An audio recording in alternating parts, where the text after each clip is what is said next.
Whether you're new to pool and practicing the basics, or a more experienced player performing drills to improve your shot making and positional play, the drill partner is perfect for you. I am pumped up for this one. Although if I'm Yeah, being honest with you, Mike, let's I'm going go. to start off a little tilted like usual because when I saw yesterday the Reyes Cup captain's announcement, I was a little disappointed because I thought my man from Wisconsin or from Chicago actually had a chance on making it in. So maybe it wasn't this year, Mike. But maybe Captain, they can't. No, they don't want that smoke. yeah. That team would not Yeah. be able to handle the rigors of being under my Let leadership. me ask you this, Mike. What would be more expensive, like the dinner bill they get or the appearance fee? Because I know it'd be a little close. You know what I mean? I'd probably trade off the appearance fee for unlimited dinner bills. Yeah, that sounds about right. That sounds about right. Well, I'll just send you my bills and we'll call it you even. hear that, Emily? I'm sure she's watching whatever plane she's on, wherever she's at. So I'm pumped for this show, Mike. We got a lot of stuff to talk about. Reyes Cup captains got announced yesterday, like I Yeah, mentioned. Perry Open is in full swing. It seems like it's U.S. Open 2.0 in terms of like the depth of the field, and it's been that way for a couple of years now. So yeah, what a field! they're down to 64, What a Mike. field! So I'm excited to jump on into that. And then we also got a guest who I've been trying to get on for a little bit now. Listen, I love hearing stories about players' journeys, Mike. And you got a chance to meet up with this young man. Let me go ahead and bring him on in, and then we'll just jump on into it. Jesus Atencio, I think he's back here in the States now.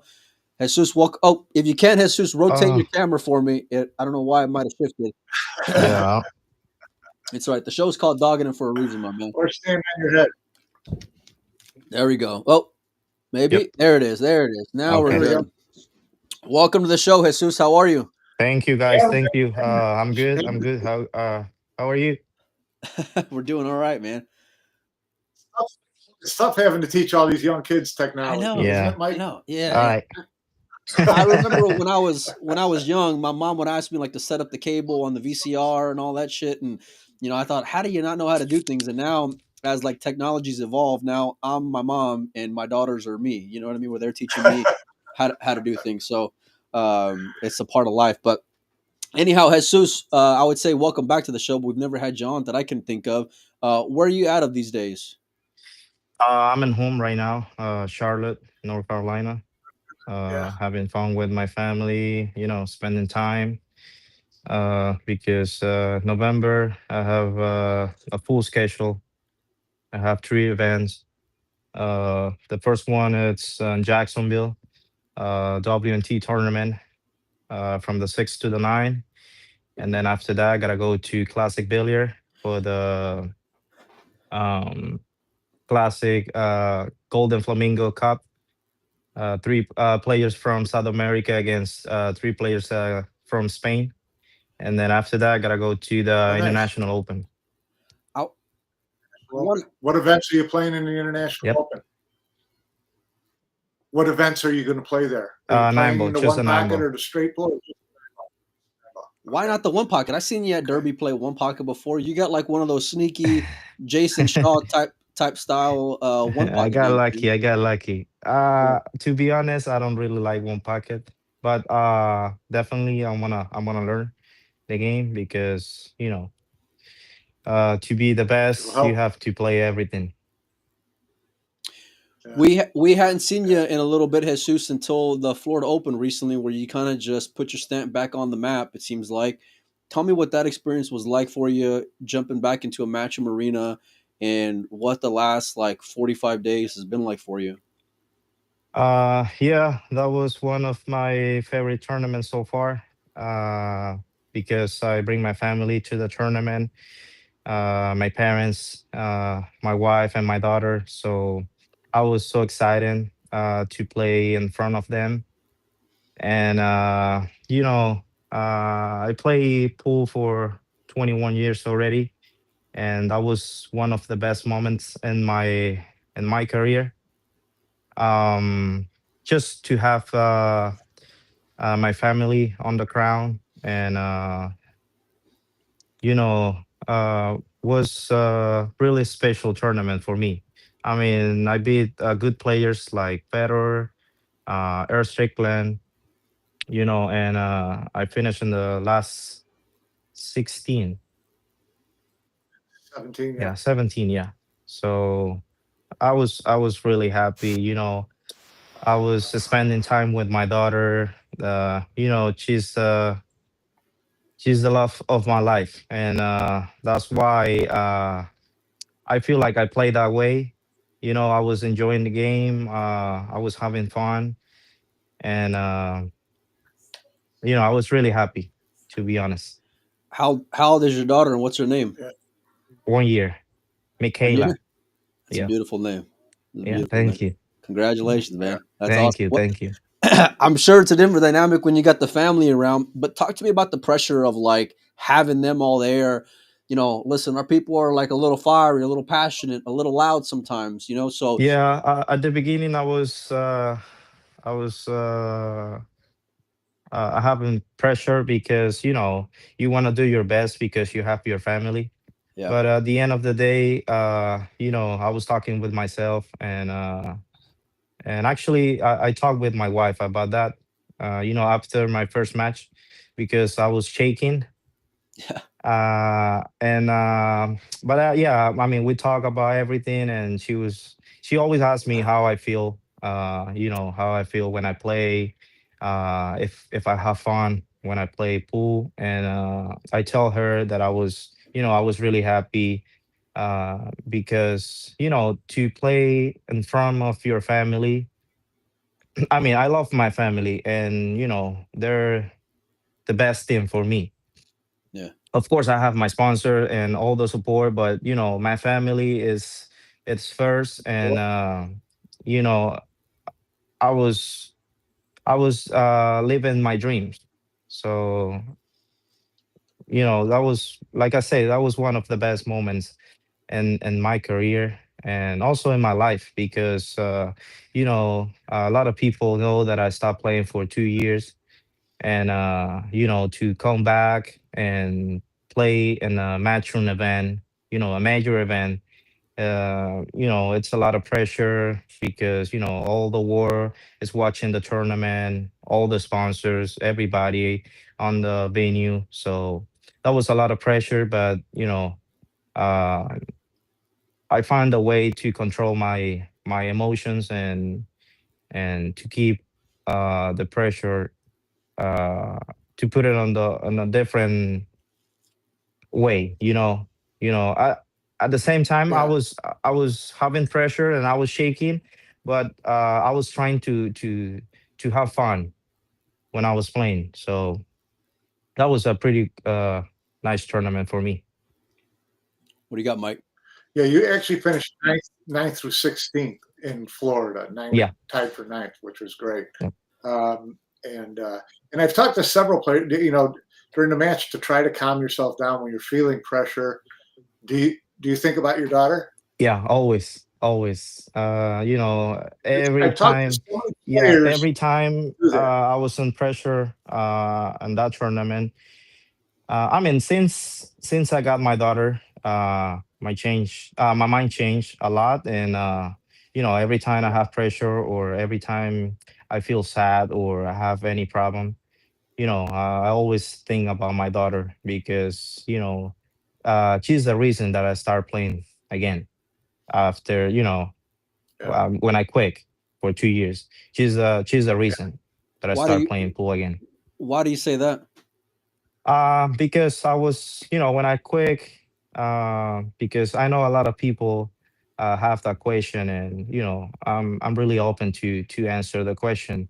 Uh, when I quit for 2 years, I was in a bad moment in my life. I was having a personal problems, and then I started working. I started helping my family, and trying to do something different, because my mind was not in a pool table. And Yeah. even that I was trying to fight with my mind, like, I want to play pool because I love pool for me. It's everything.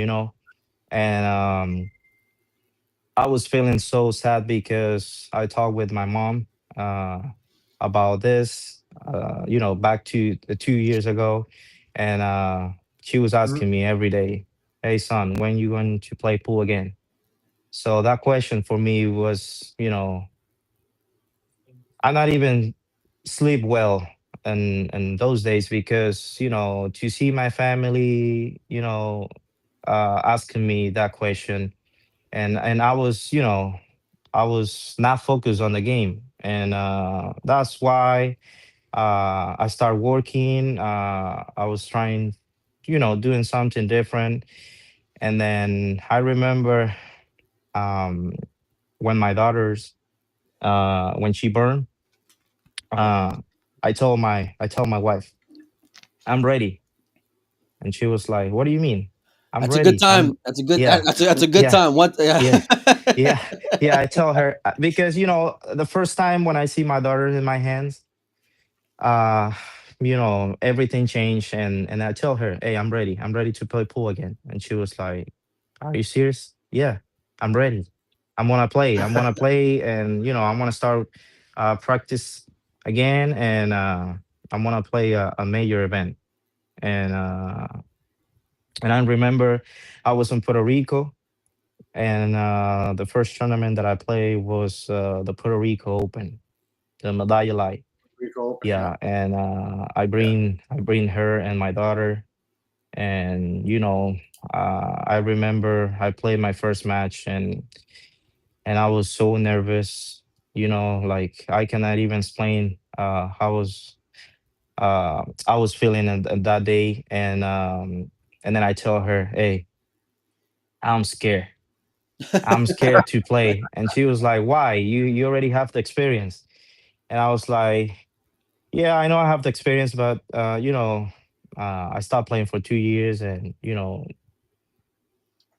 those players they never stop. They play around the world every time. They travel every day, so I don't do that, for 2 years, and I know it's normal, you know, but at the end of the day, I have fun at that tournament, and I was so happy just to see my daughter, in my corner.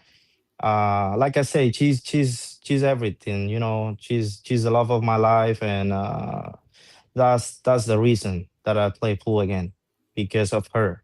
And that's why I'm doing all this, because in the future, uh I'm gonna see her proud of her dad, you know Yeah, so I'm sure she will.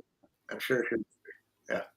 yep. As one father to another, I can tell you, like they don't the beautiful one of the many beautiful parts about having kids, and especially girls, is that like they just love you unconditionally. It doesn't matter Mm-hmm. like whether you're struggling and they know just to give you a hug, or when you're doing well and you just got smile from ear to ear, they're gonna love you the same, and it's great. And last night I had this like real heartfelt talk with my girls because I've been struggling with them lately, and they're a pain in my ass sometimes, but Lord, do I love them, And Mm-hmm. but it gets better even, and once you get past the diaper phase, it gets a whole lot better, my man. So just Yeah. hang on tight, you know what I mean? And once you start potty training and all those things, it certainly gets a whole Yeah, lot and easier also, after that. when I was talking with my parents the other day, like I told them that I understand why they always, when I was kid, why they Yeah, always tell me, "Hey, go this way, don't go this way, do this, don't do this." But yeah, when you're a kid, you don't understand. Like you right, don't care.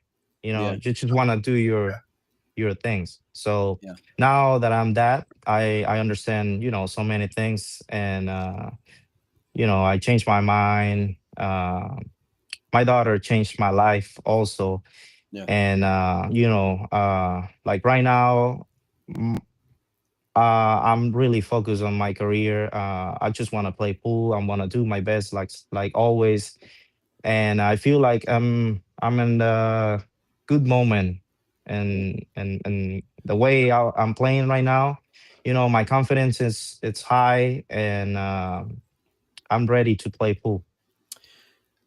Let's talk about So Florida for 1 second, Jesus, because Hmm. you went from Puerto Rico to playing in Florida. It was your first matchroom event in quite some time. What was that experience like for you? Like, I know you mentioned your family and all these things, but Yeah. like in terms of the exposure and getting sucked into that, matchroom vacuum. What was Hmm. that like for you? Like, did you expect it? Were you surprised, Well, scared?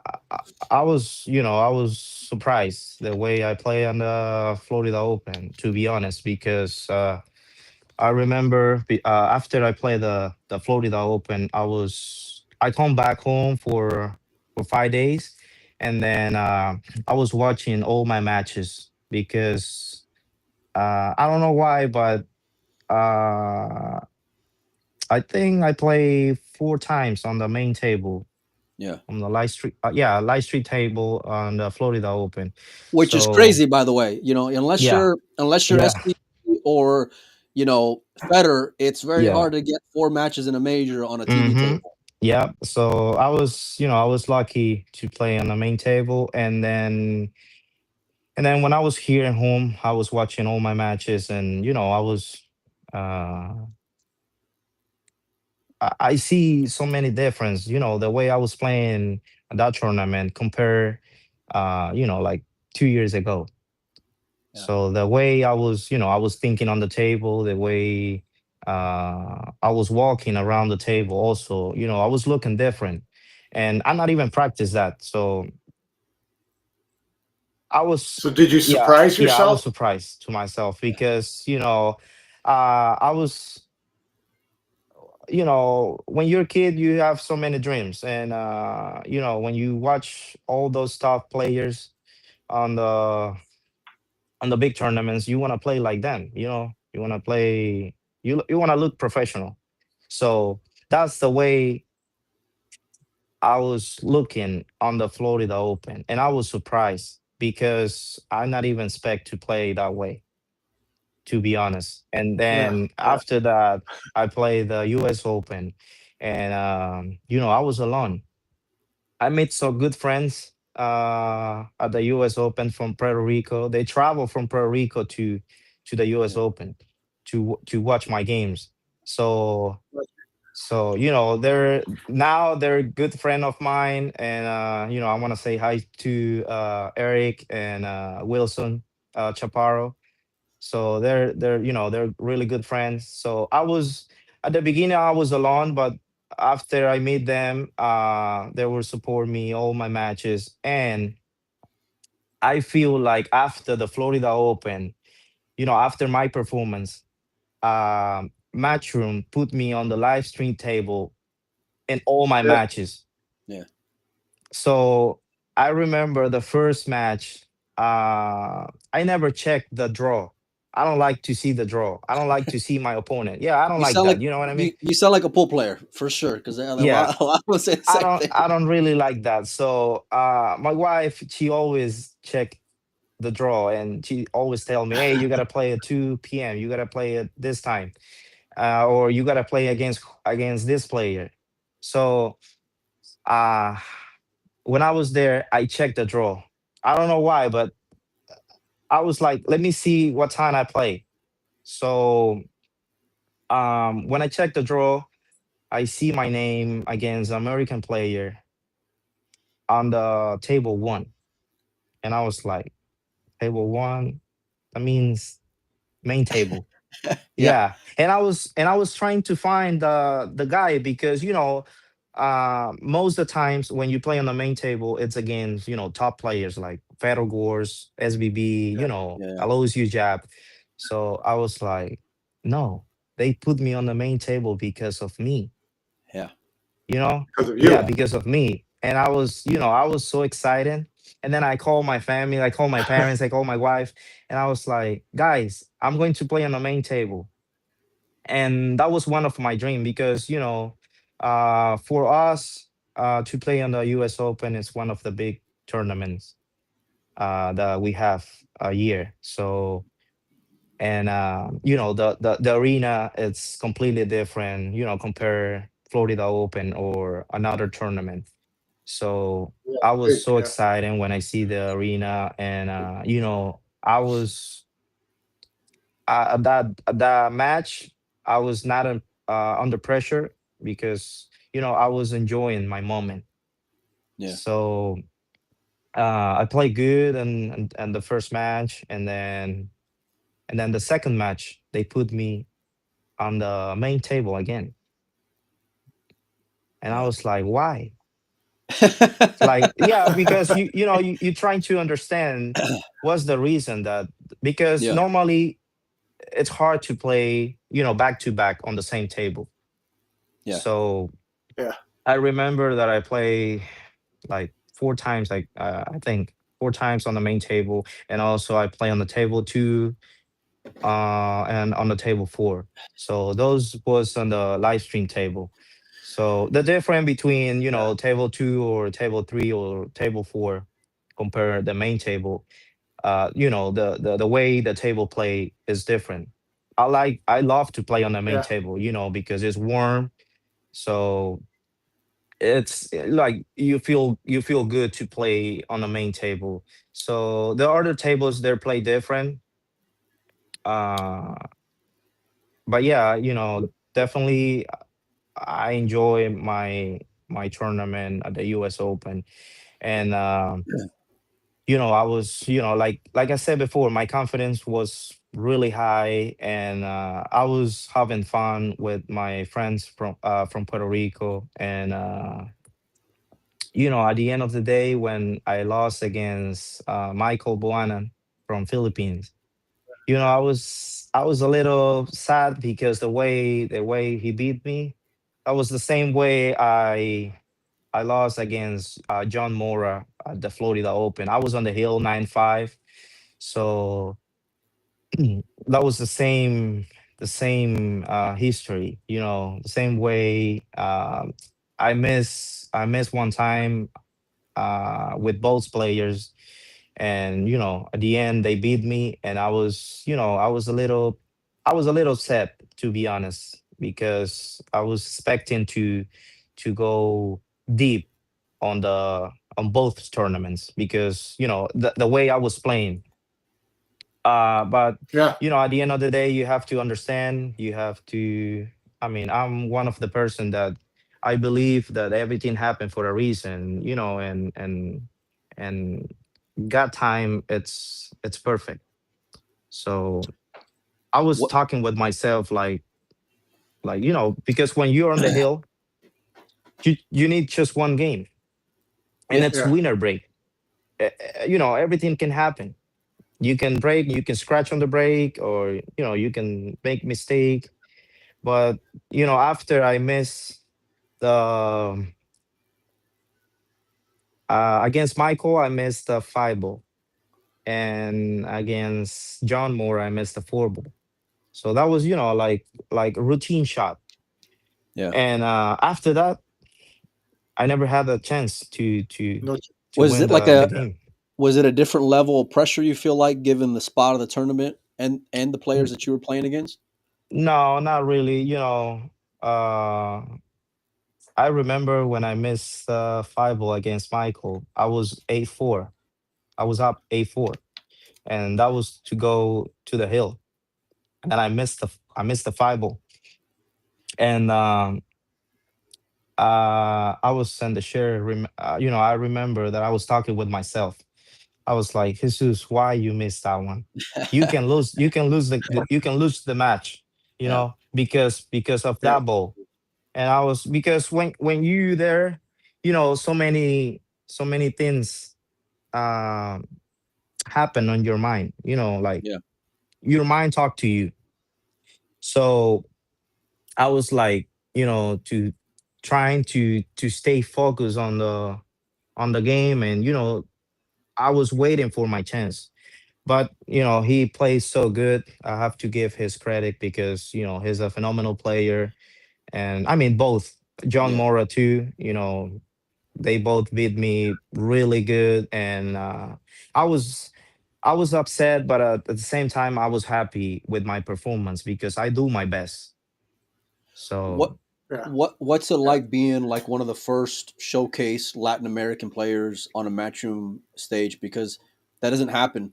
You don't see mhm, that at all, and you really have to be one of those secondary players playing against a top tier player in order to get that opportunity. But then to, go and beat Federer in that spot in Florida, and then to get more opportunities like, Yeah. what was Matchroom telling you? What was Emily telling you? Were they, and what does the future look like for you in terms of that relationship? Uh, well, I see Emily for the first time like 4 years ago, 5 years ago, and I mean, we never talked. Right. We never talked. So after Florida, uh, she was watching all my matches.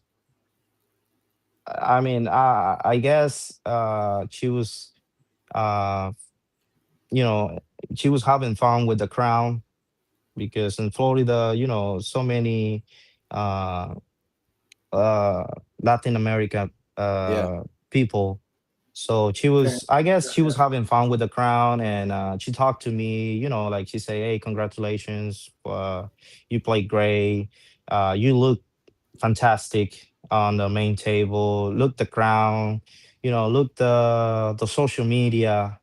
A lot of people is talking about you, and I was surprised because you know normally you always see like Asian players, Europeans, Americans, but it's hard to see uh Latin American players.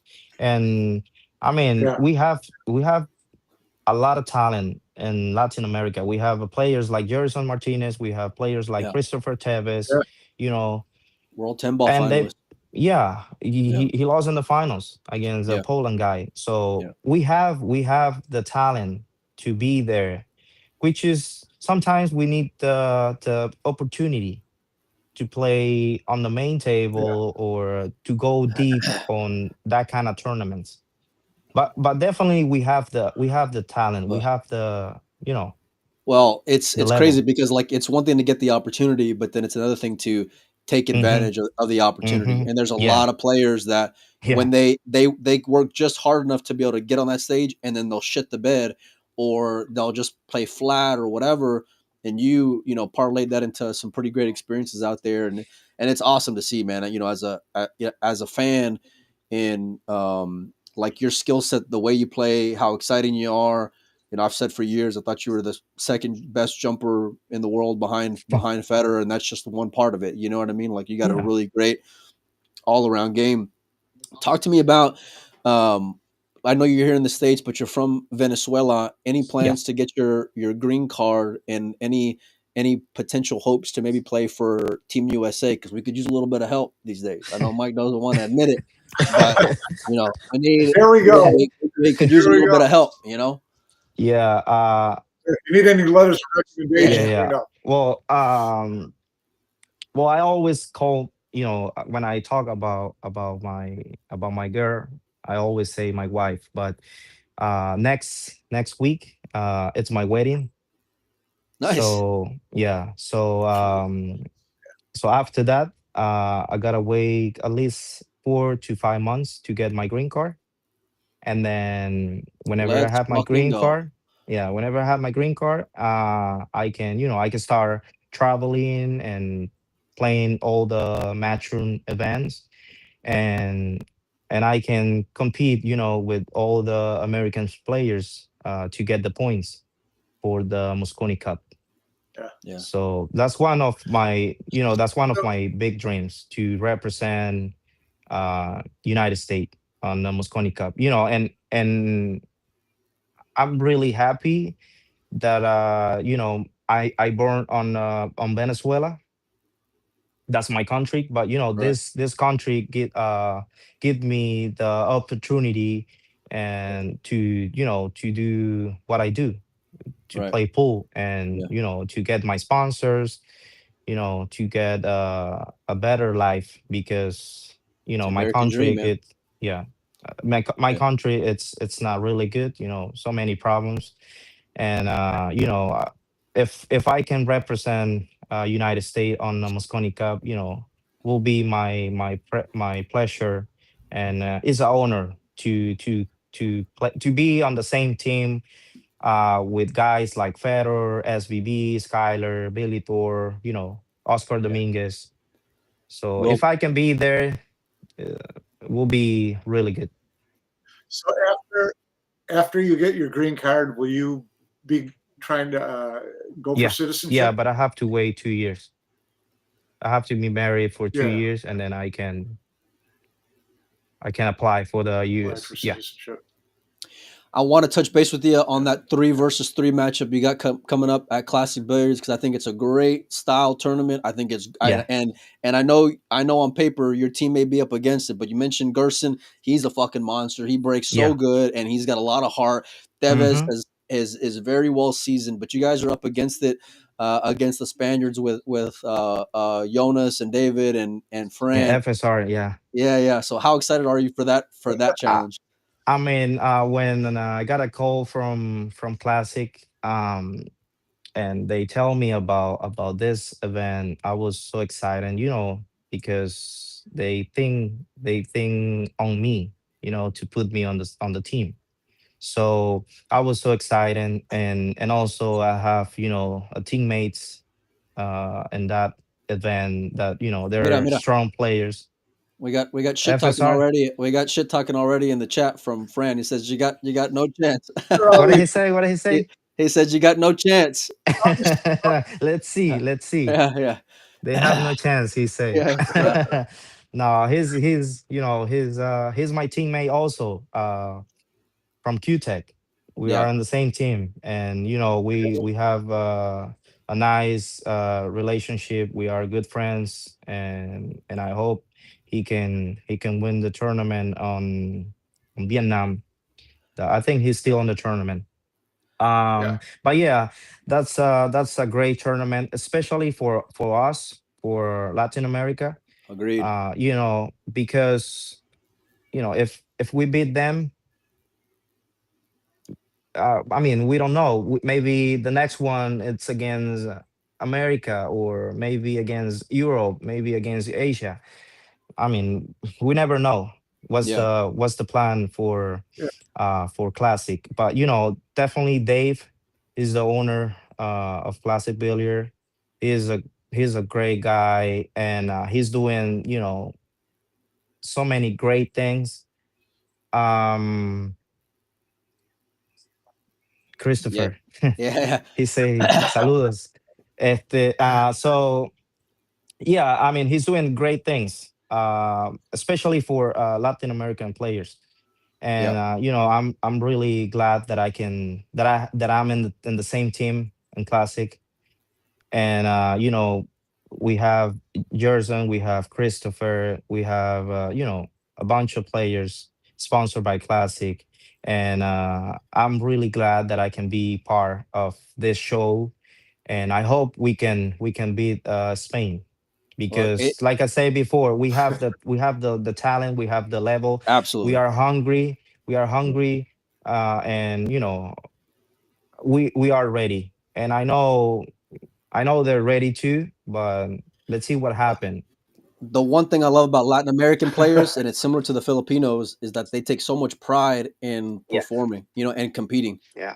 and so and that is second to none, in terms of Mm-hmm. that passion and what you guys feel as far as battling on the table. So there's very few events that I get genuinely excited to watch these days because kind of been there and done that in terms of seeing all things in pool, but that one I'm especially looking forward to.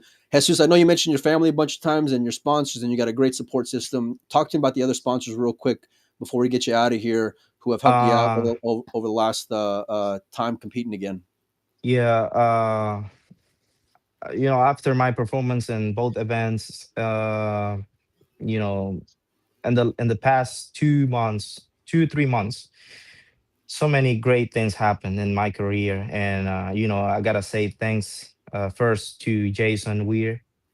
um he's an excellent guy. He's He's top you shelf. know yeah, he's Yeah, great. He's yeah, great, and I have to say thanks to him for all he's doing in my career. And he was the first one that he asked me to sponsor me He got a golf car company. This one, Lux. Lux. Yeah, let me see if I can turn Lux. off this. Yeah, See if I can yeah, turn this off for a second here. Go ahead, Jesus. yeah. Lux. There you go. So he's one of my sponsors, and after that, Q Tech. I have to say thanks to him also because he worked so hard uh, for me to uh, to get the sponsorship, and also to Brett Yeah. from Q Tech and SBB also, and the whole Q Tech team. I have to say thanks to them, Yeah. and it's a pleasure to be on the team because that was one of my dream to be on the same team with SBB because he's my idol, he's the best player for me, and to be on the same team with him, you know it's a dream come true, and that's why I always say dream come true, and don't stop dreaming Amen to that. because Yeah. everything is possible if you work hard, if you put if you have discipline, if you can do whatever you want, Yeah. but you have to believe in yourself. So, but yeah, I have Lux, I have Q Tech, I have also Onboard. That's one of my new sponsor. So thanks to Onboard for giving me this opportunity to be on the team. Also, I have Action Palace. Spike. Uh, Michael Chapo. Yeah, yeah. Yeah, he's one Good of my guy. sponsor. Yeah. Okay, I mentioned Q Tech Lux. Perimeter. Action. Yeah, I got a list perimeter. it. Yeah, So yeah. perimeter light. Perimeter. Yeah, perimeter lighting.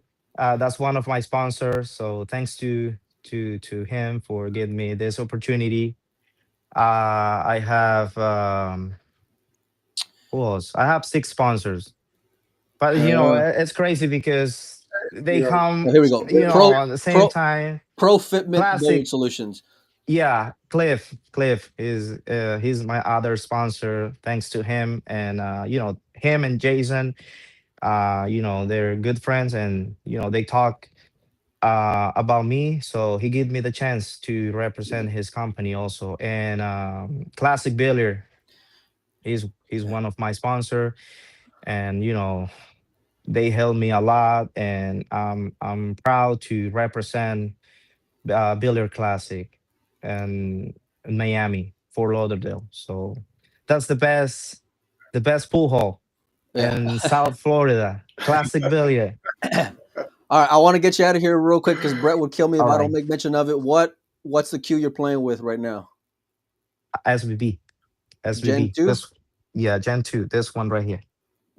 All right, there you go. Pretty sleek looking. There you go. Yeah, They say you're a real stickler about your equipment, that you're really yeah. really I'm particular. really picky with my stuff. So I talked to Brad about this, and he gave me the chance to use the SBBQ because for me it's a special to use SBBQ. So I'm really happy that I can use that queue. Well, Jesus, we appreciate your Good time, deal. man. Thanks so much for hanging out with us. We're gonna get you Thank you out of here because we guys. got to hop on a couple of other things. But Yeah, uh, all the best in terms of success and especially being a dad, man. Congratulations on that, on your thank you upcoming guys. Thank on you. your upcoming Thank wedding you. as well. That Uh, means a lot to me. Congratulations. Thank you, Congratulations Mike, on your wedding. also for Yeah. being here on the live stream, and thank you, Molina, for giving me the chance to be on your live stream. That means a lot yeah, to me, and I hope everybody can see this live stream and yeah. everybody can support Latin American players. Hey, one more thing, I want to get you and Fran on before that event in November out there in Classic. All right, so let's make that happen as well. 'Cause Okay. it's gonna be a great event. But anyway, good All luck, right. much Thank you. appreciated, and thanks so much for your time, my man. Thank you, guys. Bye bye. Bye Sure, Jesus. bye.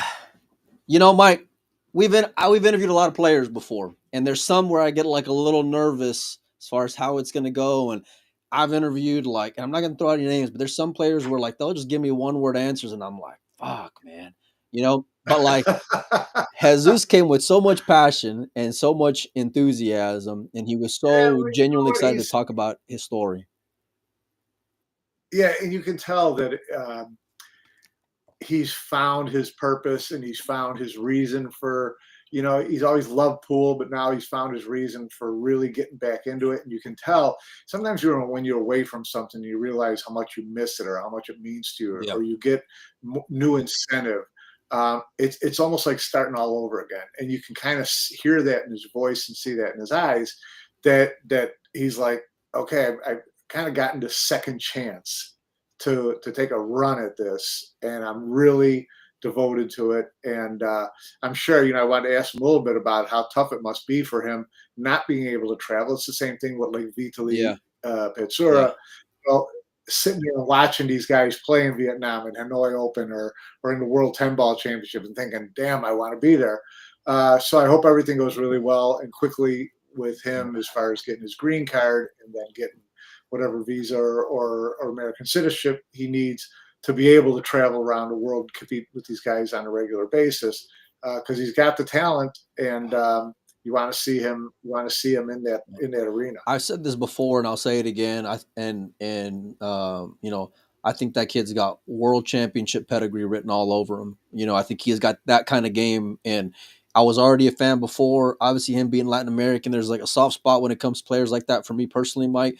But his game by itself, like if you just take that in a vacuum, has got that same skill set as like A1 type talent. He just has to go out there and cut his teeth and continue to stack up wins against monsters, and more opportunities are going to continue to come for that young man. It's well deserved. And the best part about it, I didn't know he was a dad and going to get married, man. That's so awesome, man.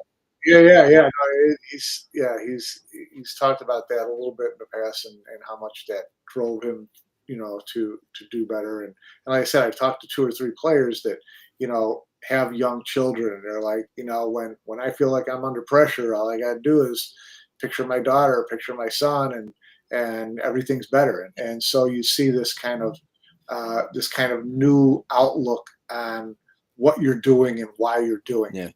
Okay, you're just not an 18-year-old who wants to go gamble because you like money and you like playing at 2 o'clock in the morning against somebody, whatever. It's a different purpose. And so he'll do well. And it wasn't surprising that his success in Florida made him kind of a TV arena player quickly, because you see the marketability, Sure. you see the great smile and a great personality, and this isn't a guy that's ever going to embarrass you, and has a great game. And so you look at that and you're like, okay, this is a package. We want him to do well because he's a nice kid and you want him to do well, but very marketable.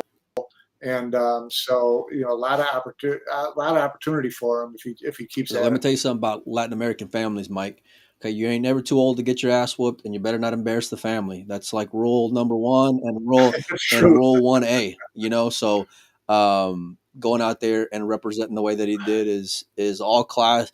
And to be honest with you, like if it wasn't for the process that he's going through right now in terms of his green card and him being a little handcuffed right now from his travel, I think given his like what Huang is to that Asian market, right, and to the Vietnamese market, and in terms of eyes, I think he can be that for the Latin American community. And I would for sure give him a hard look for Team Rest of the World, and not just like you think about the marketability side, but at the same time, he's got the game that can back that up as well. Where like he's not just a flash in the pan. So we'll see what comes of it.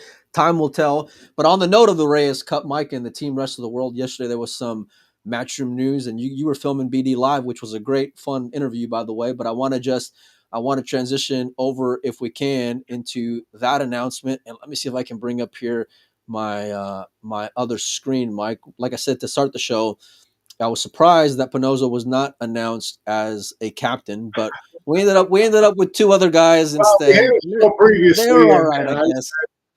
We had a show earlier, and I said I would be surprised if it was Boosty and JJ. And it makes sense. It's an easy fit for Matchroom, and so and they're both great, ambassadors and captains, and it's a good fit. So it's fine. I think it was a good move, not overly surprising. And I mean, let's face it, with the new qualification that they came out with for the Reyes Cup, which kind of tilted a little more towards we're going to kind of handpick this team. Right.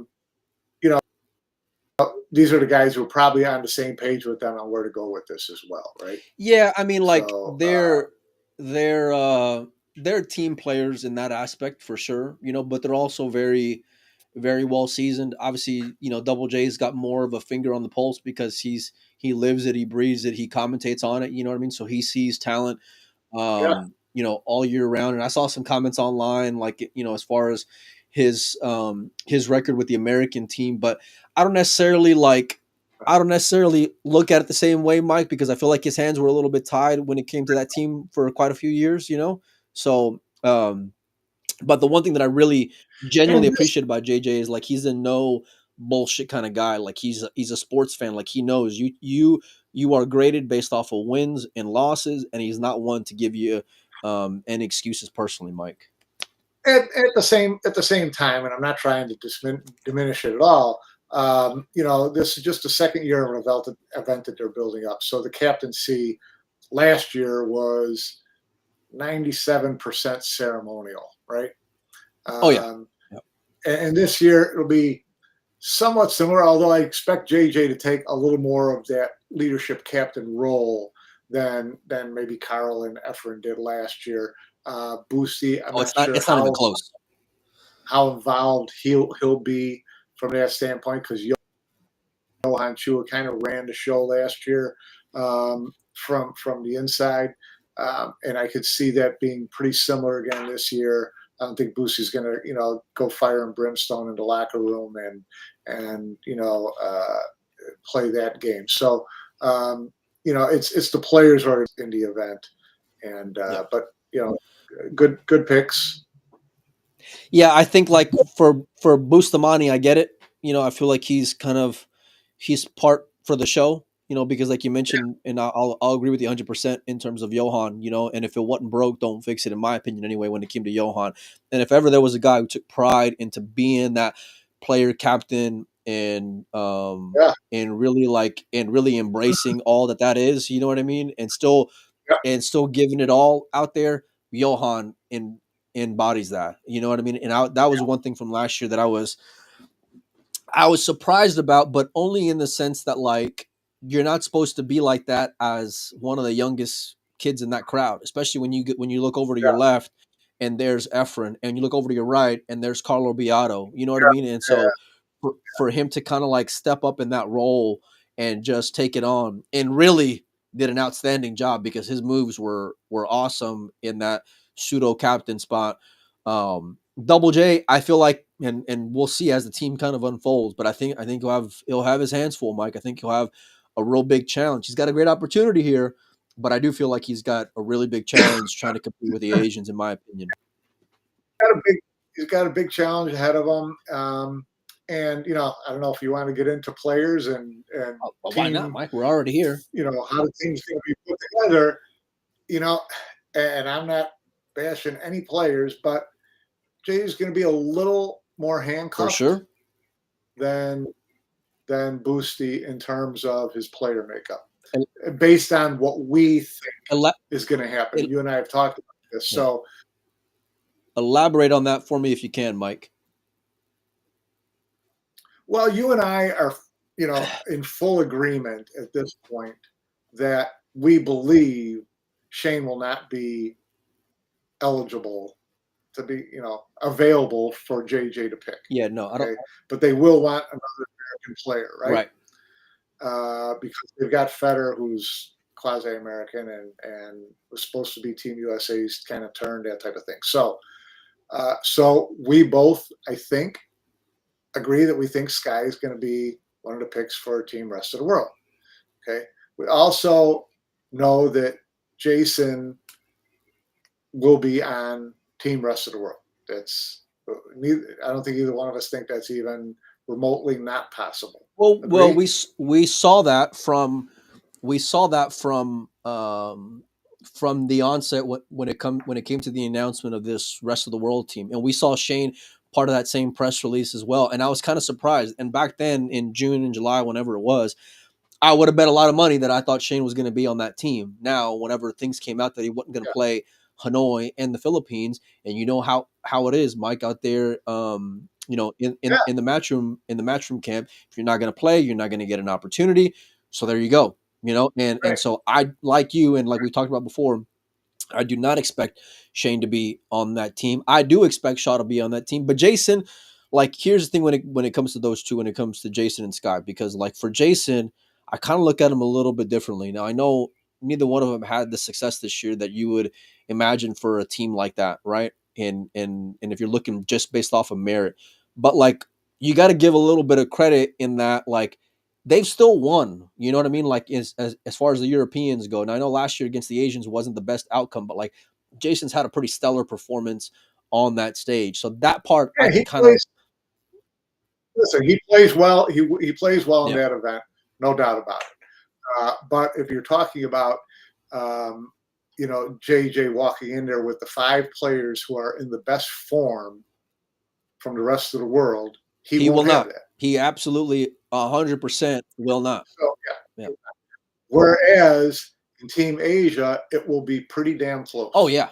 Yeah. Well, because the only one you're going to think about, like you're going to think that should he or shouldn't he be there Oh, is Huang, but then I can go back and watch the right. video from last year and say, you know what?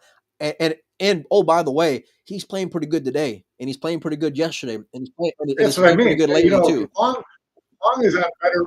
is on better form right now today this Yep. year than Jason or Yep. Sky.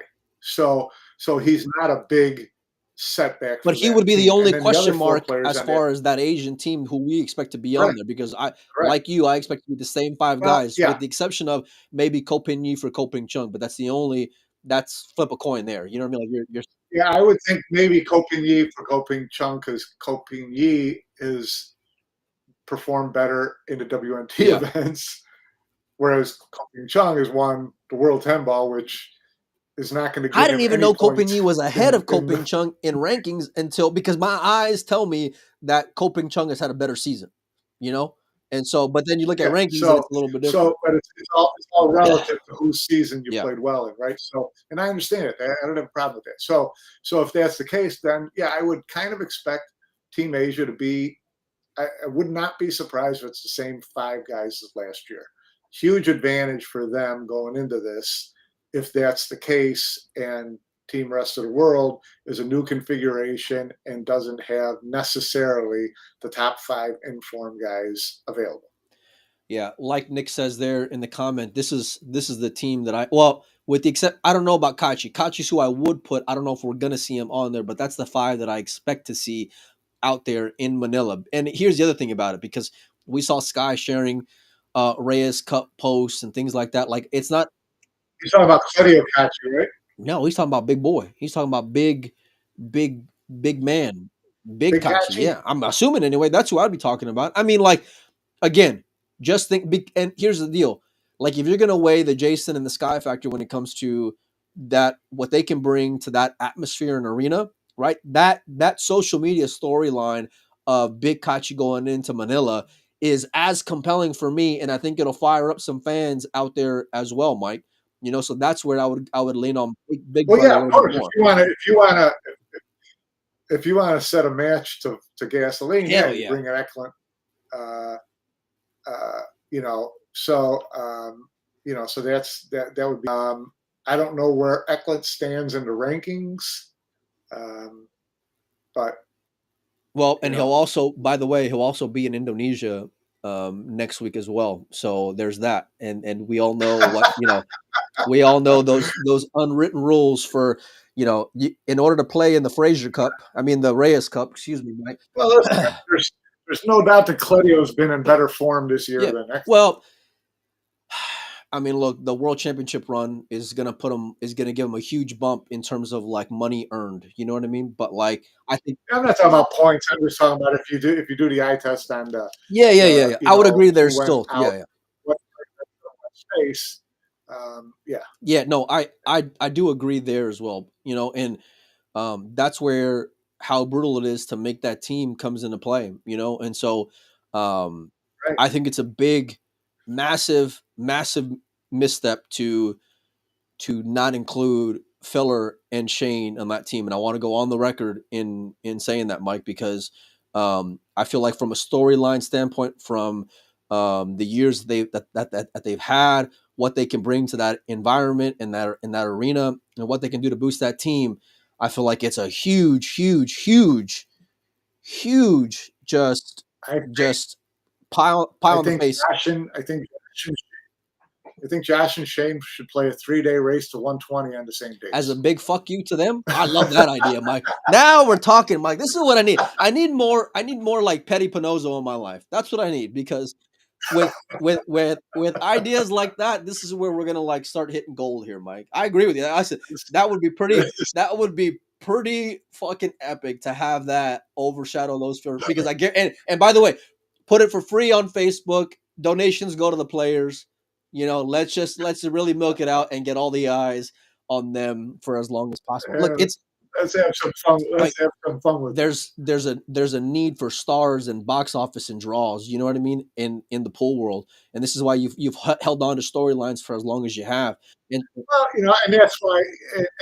that's why if you match them, you're going to consider Big Kachi and you're going to consider Juan, because you're looking for stars and you're looking for eyes. Okay, so if you don't have Filler and you don't have Shane, but you have Kachi and you have Juan, it's a pretty good trade-off if you're looking for visibility. yeah, no, 100%. I mean, like for what Kachi would do to that Filipino market in terms of like the raw responses, you know what I mean? Like that's what I want to see. And like, look, for I don't know what it was like watching from the house. Okay, me and you were there in Manila last year. There were many times in there where the people that were there, it was cool, but like there wasn't a ton of people there for X, Y, and Z reason. But So like, it's going to be different. I think it will be different as well. But I think like, listen, we need as many like matches and gasolines coming together for the pool world as we can. And those guys also Yeah. those guys also have experience in that field. They play good, and listen, they can fold and they can stand pretty fucking tall in their own right, And so you want to have that. Yeah, no, I would actually expect if he got picked, Big Kachi to play well this year if Oh he's yeah, in the Reyes yeah. Cup. Last year it was lackadaisical, It disinterested, really was. Yeah. caught off guard. For all the He was Europeans, for that matter, terrible. Mike, it wasn't just Kachi. And which was not good news for the U.S. because you saw Kachi. I saw him on his way out the door, and he said, "I'm not going to miss a ball in Florida. This isn't going to happen again." And so that was the wake up call he needed. Now he goes to Manila this year. He doesn't need a wake up call. They're going to meet him at the airport. Yeah. So he'll and I would think, knowing him, his personality and his stuff, he would rise to that occasion. But how do you judge? But listen, as much as I would want to see it, and I hope that we would, I don't think we're going to see it because he's not going to be in Hanoi, Mike. So how do you justify keeping Shane and Filler out and Kachi in if none of them are going to be playing in Hanoi next week? Yeah, no, it's that's the $1 million question, right? I mean, if it's one for all for one, then anybody who's not there ain't gonna be there. So yeah. I mean, look, they're not afraid to set like different precedents at the last minute. You know what I mean? So like that's and we've seen many a twist happen, in that last hour as well, Mike. So that's where it makes me think like, okay, what else is up the sleeve? You know what I mean? But it's not, you look at it, it's like okay, Big Kachi is going to be not going to be there. Little Kachi isn't he? I mean, Little Kachi is not playing in Indonesia. Okay, well then he would be in Hanoi then for sure. Yeah, I mean, because he's going to be playing somewhere. For the brothers to go in different directions, there was definitely reasons. Oh yeah, yeah. Right? Well, just the same way. Listen, it's no coincidence you're seeing some names on some brackets versus others. And I think like and you'll start seeing the hints when it comes to who Matchroom starts pushing in terms of their social media as well, because they'll leave you little nuggets to kind of like chew on and to know that it's coming. If you're a Matchroom, wouldn't you absolutely announce Huang next week when you're in Hanoi as part of Team Asia. Yeah, fuck yeah. I mean, talk about getting mileage out of something. Timing, place, everything would be like made to order. I mean, I think you'll probably see Francisco out there, to make that announcement along with JJ, because they had this like presentation in Hanoi last year. Didn't they already make the announcement? Didn't they already make the announcement on FSR the second two? Well, they had posted it on the Matchroom website, but it's since been taken down. But that's who's going to be on there. I mean, in terms of rankings, there's no one else who can overlap them, and I feel like that's part of it. It's interesting though, because I'm looking at the WNT page right now, and for Team Asia, it still only shows Beato and Gorst. Yeah, I know, but I think it showed the other ones prior too, because Yap is for sure going to be a lock, and Fran is now going to be a lock. And Matchroom posted. And I thought that, this morning. Like I said, I thought that they had already made that call, but well, I guess not. They did when they changed the rules at the last minute, Mike. You know what I mean? They did without doing it, and then I think they shit the bed from putting it on the website, and one social media got a hold of it, and then they since took it down because they like to get that traction out of it from like a formal post type of vibe. You know what I mean? But yeah, I think look, that's where there'll be a lot of challenges for Double J. But one thing that I really that I learned about Jeremy when it comes to the pride that he takes as far as being a captain. A few years ago, we got a chance, thanks to QTech, to go out to Dallas to see Team USA get ready for the Mosconi Cup before they headed over to overseas. And I really got to see a different side of Jeremy as far as him, like the pride that he takes in competing like the Filipinos and like the Latin American guys. I'm sure the paycheck's going to be good and all, but he doesn't want to fucking lose, Mike, and he's going to be out there to put guys, I don't want to say in check, because I don't know how much time you're going to have to do that. But, and the other part of it is it necessary for like a guy like Jason, when he already knows the recipe on his own right, to have a winning formula? You know what I mean? So, but that's where he'll have a challenge because of the lack of time, and the expectations. And I think you cannot have these last minute manipulated adjustments for the rules and then come out with an 11-3 showing, an 11-5 showing. It can't be flat, Mike, right? You can't have guys out there on their cell phones like it was last year, disinterested and checked out and not engaging in the fans or the rivalry or whatever, and so that's where I think he'll really have his hands full. And I don't know if it's it's a great opportunity, but it's kind of similar to that, whenever he was captain of Team USA, he's kind of handcuffed again. You know what I'm saying? So we'll see what comes of it, I suppose. I'm glad Nick is so confident about Double J's team. Stacked. What did he say? I didn't even see what he says. Double J will have a stacked Double J will have a stacked team. Well, Nick, if you'd like to bet on Team Rest of the World, you let me know, my man. I will gladly accommodate you and take those bums in Asia. Okay, is what I'll do. No, but I think he doesn't. Double J will keep those guys fired up way better than Efren and Carl ever would and ever did last year. You know what I mean? Because they were, or Francisco. Yeah, because they were everybody was there except for the Asians. Everybody was there to be a part of a show. Nobody wanted to go out there and fucking actually compete.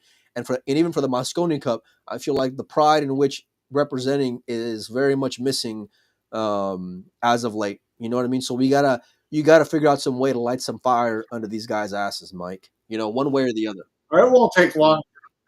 It won't take long for Reyes Cup to get to that level where it's serious business. I don't even know. I've never heard I haven't heard one word about prize money. I'm assuming this year it's the same as last year, which everybody gets the same. I heard it's different. I heard it's not at Mosconi levels. No.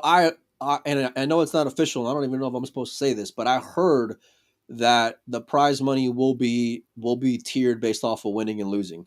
So obviously both are going to get. Obviously both are going to get paid something, but there will be a pretty decent separation between winning and losing as well. So and again, it's if I'm not supposed to say it, it ain't the first time I piss somebody off. Yeah, no, my whole point was that I see the Reyes Cup getting to that level of intensity from the player and fan standpoint pretty quickly. I mean, the first year was let's throw it out there. Second year will be okay. You know, you said this, we're going to do this. You know, it'll be a little more combative, and then after, depending on how this year goes, I think next year will be, you know, now the players are going to go into it mad at each other like they do with the Mosconi Cup. And so that's what we're looking for. I mean, the Asian players are so like proper. You know what I mean? Like they're very respectful.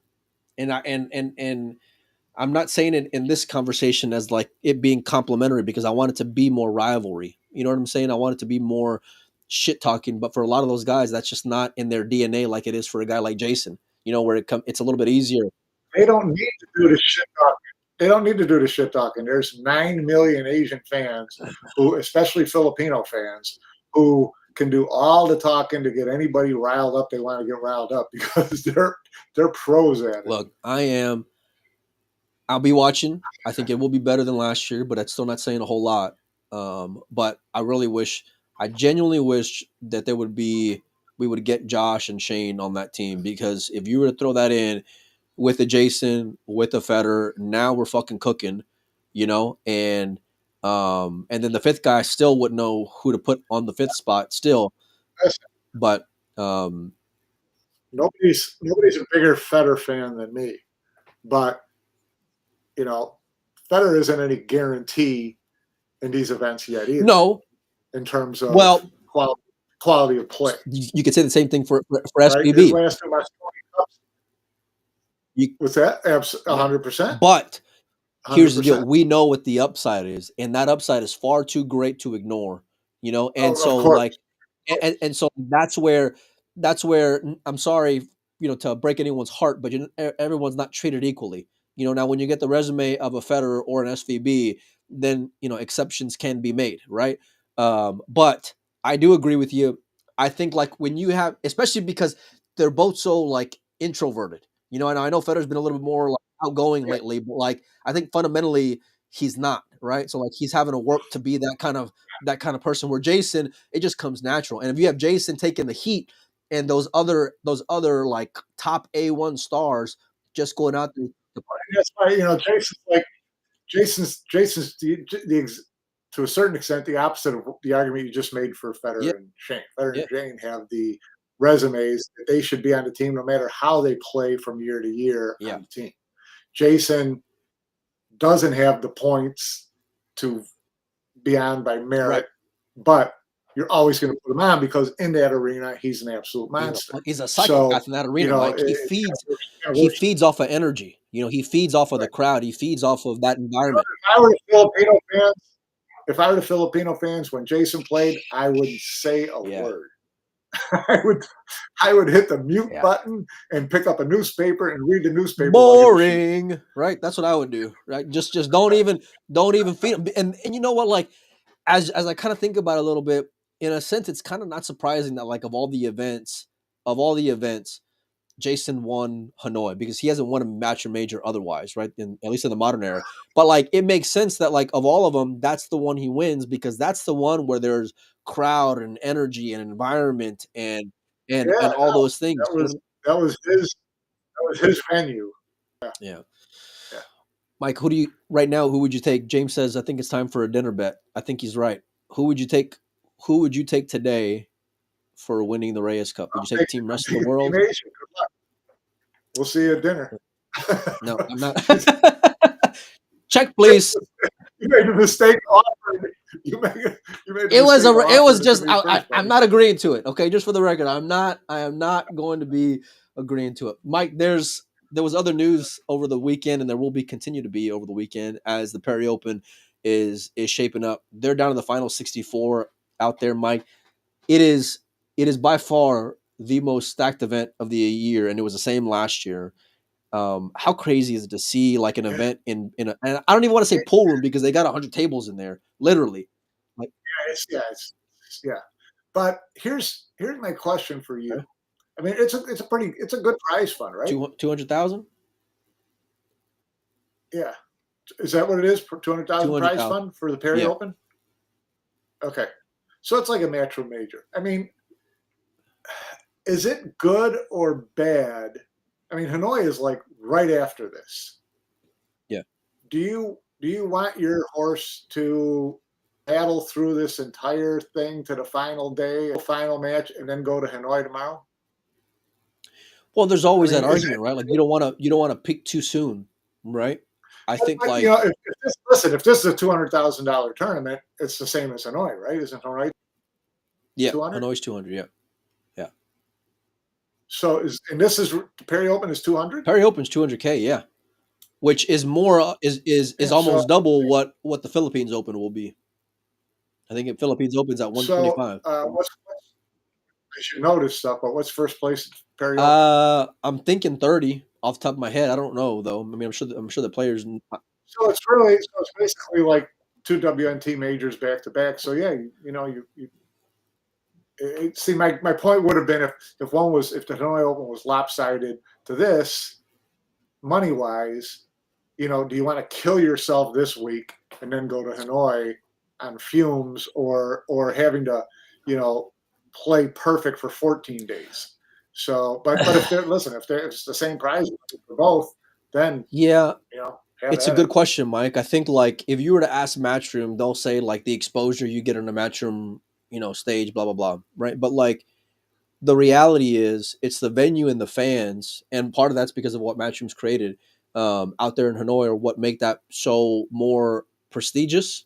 You know what I mean? Now, don't get me wrong; like that pool room will be packed, and it will be packed.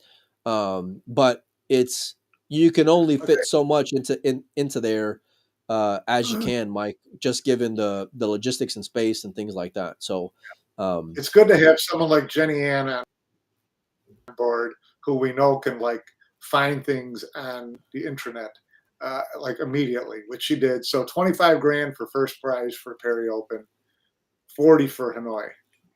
So same number of players. So the whack up of the money's got to be so significantly 15,000 different difference. if That's pretty the solid. You know. well if the total prize money is the same and the field's the same size, where'd the rest of that money go? So is Perry paying deeper? I'm assuming so. So either way, it's kind of how much you want to put into a warm up tournament if you're looking at Hanoi as the big event from an energy Yeah. and continuing that level of play standard. Not that you want to go 2 and out here, but No. it's one of those things where I look at it and I think, if I look whoever's in the final of the Perry Open, I don't expect them to make the finals of the Hanoi. No, and I think like, even whenever you talk to Federer on BD Live, he mentioned as much like being an odds guy, right? And like the difficulty in repeating it. I know he was talking about one world championship to another, but like in this instance, it's still as applicable, right?